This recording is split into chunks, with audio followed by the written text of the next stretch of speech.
কয়েকদিন ধরে সোশ্যাল মিডিয়ায় এই ব্যারিস্টার সুমনের পাশে একটা মেয়ের ছবি কিন্তু ভাইরাল হয়ে গেছে, অনেক আলোচনায় চলে আসছে।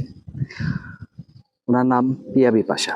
উনি কিন্তু অনেক আগে থেকেই মডেলিং এর সাথে অভিনয়ের সাথে সংযুক্ত করছেন উনি আলোচনায় আসার জন্য, কিন্তু উনি আলোচনায় আসতে পারেন নাই। এখন তিনি এই ব্যাক সাইডে থেকেও কিন্তু আলোচনায় চলে আসছে, কিন্তু কেন? কারণ তার এই ভিডিওটি স্নিগ্ধতায় ভরা ছিল, এই জন্যই তাকে নিয়ে এত আলোচনা। খোলামেলা পোশাক পরে মানুষের নজরে আসা যায়, কিন্তু প্রশংসা পাওয়া যায় না।